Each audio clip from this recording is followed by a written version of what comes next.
নির্বাচন নিয়ে বিদেশি মিডিয়া স্বৈরতন্ত্রের দিকে এগিয়ে যাওয়া বাংলাদেশের জন্য সবচেয়ে বড় হুমকি। বাংলাদেশের জাতীয় সংসদ নির্বাচনকে ঘিরে সরব বিশ্ব মিডিয়া। এতে বাংলাদেশের রাজনীতিতে সহিংসতা, চলমান অচলাবস্থা এবং সংঘাতময় পরিস্থিতি তুলে ধরা হয়েছে। এর মধ্যে বিবিসির শিরোনাম, Bangladesh election lopsided polls leave disillusioned voters asking what is the point. এতে বলা হয়েছে 9 সদস্যের পরিবার চালাতে নূর বাশারের প্রতিদিন যে পরিমাণ অর্থের প্রয়োজন তিনি তার অর্ধেক উপার্জন করতে পারেন। এই অঙ্ক প্রতিদিন 500 টাকা। বাংলাদেশে মুদ্রাস্ফীতি আরও বৃদ্ধির ফলে এই আয় আরও কমে যেতে পারে। কক্সবাজারে বসবাসরত 4-3 বছর বয়সী নূর বাশার একজন দিনমজুর। তিনি বলেন, মানুষজন আসলেই দুর্ভোগের শিকার। যদি আমি মাছ কিনি তাহলে সরঞ্জাম কিনতে পারি না, যদি সরঞ্জাম কিনি তাহলে চাল কিনতে পারি না। রিপোর্টে আর বলা হয়, বাংলাদেশ 1.7 কোটি মানুষের দেশ। এখানে মানুষজন জীবন ধারণের খরচ মেটাতে সংগ্রাম করছে। একসময়ের প্রতিশ্রুত প্রবৃদ্ধির গ্রাফ এখন নিম্নমুখী। নিম্নভূমির এ দেশটিতে চ্যালেঞ্জ বেড়েছে।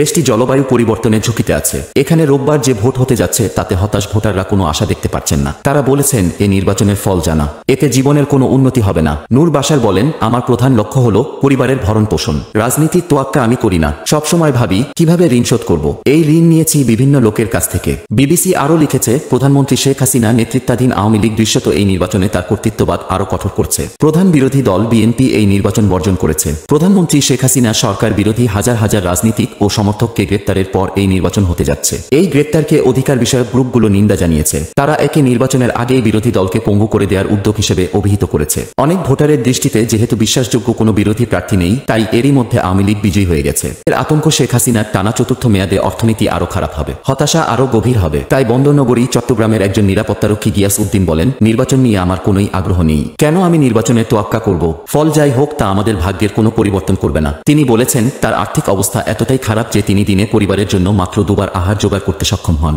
এখন আর মাছ বা মাংস কিনতে পারেন না, কারণ এসবের দাম খুব বেশি। তার পরিবার বেঁচে আছে দাতব্য সংস্থার সাহায্য ও বন্ধুবান্ধবের কাছ থেকে ঋণের টাকায়। তিনি বলেন, এ পর্যন্ত আমি 2 লাখ টাকা ধার করেছি। কিভাবে এই টাকা ফেরত দেব জানি না।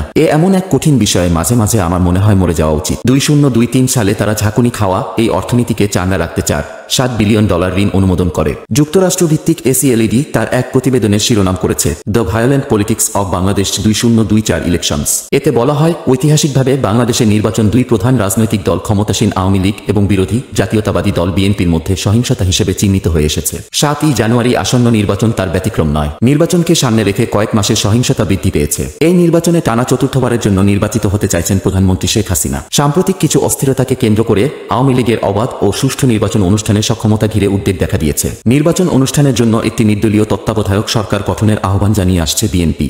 এই দাবি প্রত্যাখ্যান করেছে আওয়ামী লীগ। এর ফলে বিএনপি নেতৃত্বাধীন প্রতিবাদ বিক্ষোভ বৃদ্ধি পায়, যা মাঝে মধ্যেই সহিংস হয়ে ওঠে। নির্বাচন বর্জনে বিএনপির সিদ্ধান্ত এটাই বলে দেয় যে নির্বাচনের পর সহিংসতা বৃদ্ধির ঝুঁকি বৃদ্ধি পেয়েছে।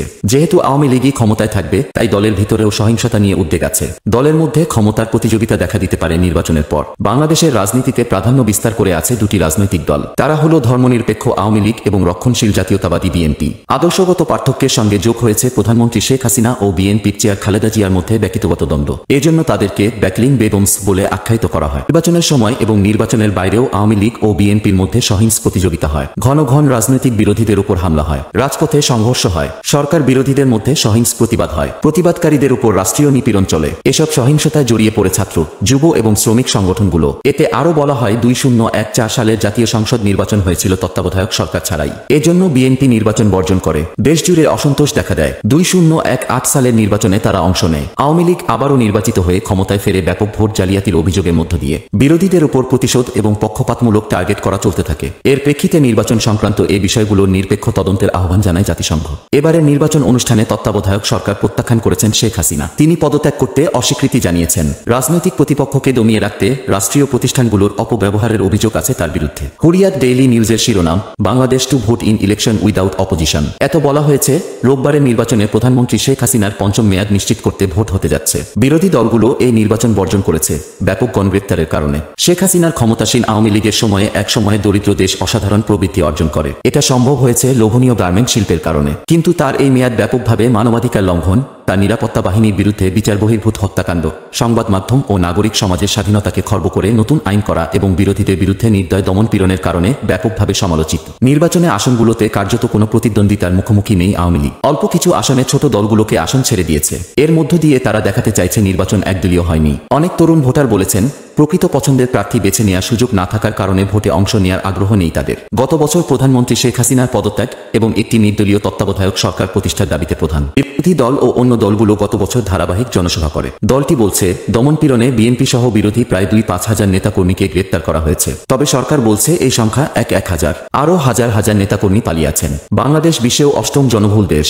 এখানে বাংলাদেশের প্রতিষ্ঠাতা বঙ্গবন্ধু শেখ মুজিবুর রহমানের কন্যা শেখ হাসিনা ও সাবেক প্রেসিডেন্ট জিয়াউর রহমানের স্ত্রী সাবেক প্রধানমন্ত্রী খালেদা জিয়ার মধ্যে বিরোধ দীর্ঘদিন রাজনীতিতে প্রাধান্য বিস্তার করে আছে। 2009 সালে ভূমিধস বিজয়ের পর এবার তার বিজয় সুনিশ্চিত। ব্যাপক অনিয়ম এবং ভোট জালিয়াতির অভিযোগ সত্ত্বেও তিনি ক্ষমতা সুসংহত করছেন। অন্যদিকে 2018 সালে দুর্নীতির অভিযোগে অভিযুক্ত হয়েছেন 7-8 বছর বয়সী খালেদা জিয়া। তিনি ঢাকার একটি হাসপাতালে চিকিৎসাধীন। লন্ডন থেকে তার ছেলে তারেক রহমান বিএনপির হাল ধরে আছেন। তিনি 2008 সাল থেকে নির্বাসনে বসবাস করছেন। দেশে বেশ কয়েকটি ফৌজদারি অভিযোগে অভিযুক্ত তিনি। তারেক রহমান বার্তা সংস্থা এফপিকে বলেছেন, অন্য কয়েক ডজন দলের সঙ্গে তার দল আগে থেকে ফল নির্ধারিত এমন ভোটে অংশ নিতে অস্বীকৃতি জানিয়েছে।